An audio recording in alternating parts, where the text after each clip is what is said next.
Today discuss about reduce draw frame oyster. আজকে আলোচনা করতে যাচ্ছি ড্রয়িং মেশিনের ড্র ফ্রেমের যে ওস্টার আছে সেই ওস্টার আসলে কিভাবে কমানো যায় সেটা নিয়ে। তো ওস্টার যদি আপনার বেশি হয় তাহলে কিন্তু আপনার ওয়ার্কিং খারাপ হবে, ড্রয়িং এ হোক কিংবা সিমপ্লেক্স কিংবা রিং মেশিন, হ্যাঁ অটোকোনে কাটসের যে বিষয়টা থাকে, তো সব মিলেই আপনার রিপোর্ট কিন্তু খারাপ হবে। ওস্টার যত ভালো হবে ওস্টার রিপোর্ট তত ওয়ার্কিং ভালো হবে, ঠিক আছে। সাধারণত আমরা দেখতে পাই যে কোনো পার্টিকে কোনো সুতা দিলে, হ্যাঁ যদি আমরা সুতা দিই সেক্ষেত্রে কিন্তু তারা ওস্টার রিপোর্টটা আগে চায় যে ওস্টার রিপোর্টটা দেন দেখি কি অবস্থা। তো প্রথমে আসি মেইনটেইনড আরএস পার্সেন্ট।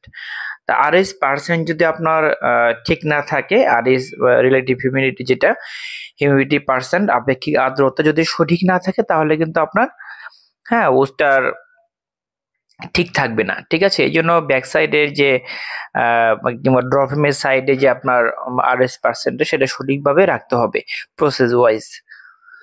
তো নেক্সট হচ্ছে check AFIS length of card and draw frame sliver. তো ধরুন কটন 100% কটনের আপনার লেন্থ আছে 29 মিলিমিটার, 29 মিলিমিটার, ঠিক আছে।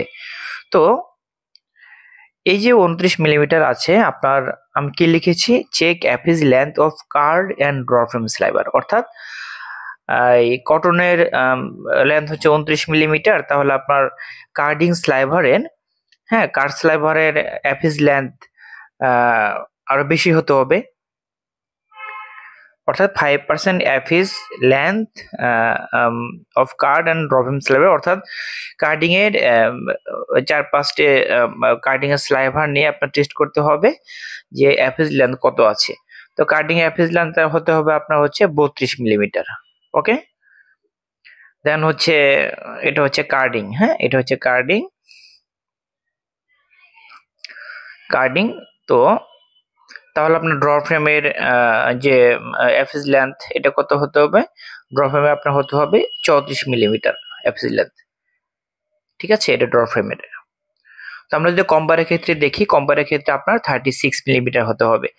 তো অ্যাফিস লেন্থ এটা কিন্তু জরুরি, এটা আমাদের চেক করতে হবে যে স্লাইভারের অ্যাফিস লেন্থ কত আছে, ঠিক আছে। অ্যাফিস লেন্থ তত ভালো হবে, ওস্ট তত ভালো হবে, ওয়ার্কিং তত ভালো হবে, রিবুট তত ভালো হবে, ঠিক আছে। তো নেক্সট হচ্ছে ব্রেকডাফট সেট অফ ড্র ফ্রেম। তো প্রসেস ওয়াইজ ম্যাটেরিয়ালের যে কোয়ালিটি ওয়াইজ আপনার ড্র ফ্রেমে ব্রেকডাফট সেট করতে হবে। তো নেক্সট হচ্ছে top coat must be same dia, অর্থাৎ টপ কোট যে আছে ড্র ফ্রেমের যে টপ কোট সেটা আপনার সেম ডায়ারি হতে হবে, ঠিক আছে। ধরুন আপনি 40 মিলিমিটার একটা জায়গায় ফিট করলেন, হ্যাঁ, আর ধরুন সেটা হচ্ছে যে আপনার যে টপ কোট যে ডায়া আছে সেটা পাশাপাশি যেটা থাকবে সেটাও যেন 40 মিলিমিটার হয়, 42 হলে 42 হতে হবে। তো এই কট ডায়া যদি আপনার, অর্থাৎ আপনার খেয়াল রাখতে হবে যে টপ কটটা যেটা আপনার মোটা, হ্যাঁ যেটা থিক কট, সে মোটাওয়ালাটা সেটা আপনার সামনে দিতে হবে। যদি আপনার আমি লিখেছি cause of long thin come for dia difference, অর্থাৎ যদি ডায়া ডিফারেন্স হয়, যেটা বললাম সেম ডায়া, টপ কোটের যে ডায়া অবশ্যই সেম হতে হবে, পাশাপাশি যে আছে আপনি 40 দিলেন আবার 42 দিলেন তাহলে কিন্তু হবে না, সেম ডায়া হতে হবে। যদি আপনার কট ডায়া সেম হয় তাহলে কিন্তু লং থিকটা আসবে না, ঠিক আছে। এই ডায়া ডিফারেন্সের কারণে কিন্তু লং থিকটা আপনার এসে থাকে। তো এরপর হচ্ছে রেগুলার চেক ওস্টার ড্র ফ্রেম। তো রেগুলার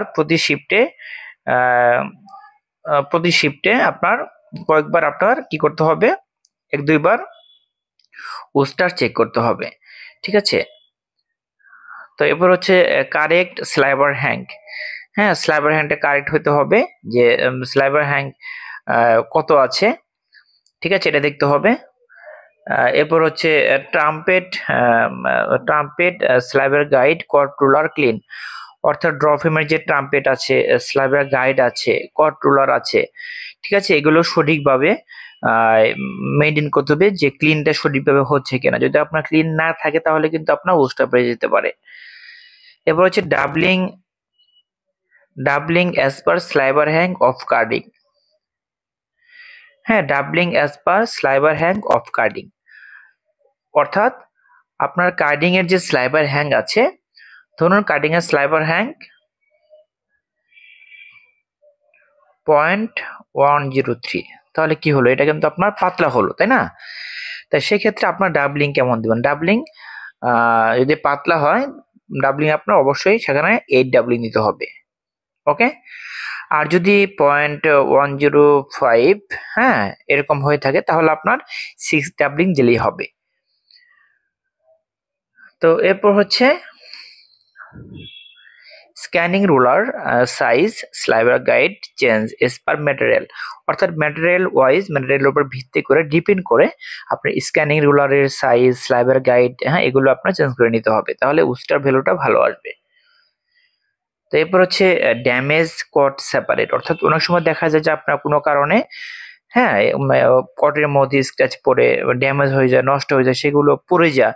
তো সেগুলো আপনার সেপারেট করে, মানে শর্টিং করে, নতুন করে আপনার কট দিয়ে দিতে হবে, অথবা সেগুলোকে গ্রাইন্ডিং করে তারপর লাগাতে হবে। তো নেক্সট হচ্ছে স্টপ মোশন চেক ইনকারেক্ট দেন থিন স্লাইবার কাম, অর্থাৎ স্টপ মোশন, এটা ইম্পর্টেন্ট একটা ইস্যু ড্র ফ্রেমে। স্টপ মোশনের কাজ কি? স্টপ মোশনের কাজ হচ্ছে যে আপনার একটা মেশিন জ্যাম লেগেছে, হ্যাঁ, কোনো কারণে জ্যাম লেগেছে, একটু জ্যাম লেগেছে, সেক্ষেত্রে কিন্তু অটোমেটিক মেশিনটা বন্ধ করে দেওয়ার কথা, বন্ধ করে দিবে।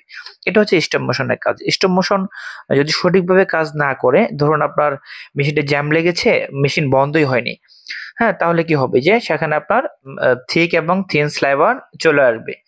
হ্যাঁ, এই স্টপ মোশন আপনার বন্ধ না হওয়ার কারণে অবশ্যই স্টপ মোশন বন্ধ হতে হবে মেশিনে কোনো ফল্ট হলে, জ্যাম লাগলে।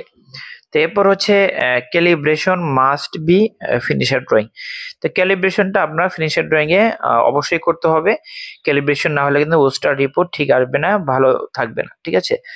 তো এরপর হচ্ছে A% স্লাইবার টেস্ট প্লাস মাইনাস 0.5%। তো A% স্লাইবার টেস্ট আমরা করে থাকি, এটা যেন প্লাস মাইনাস 0.5% মধ্যে থাকে, ঠিক আছে?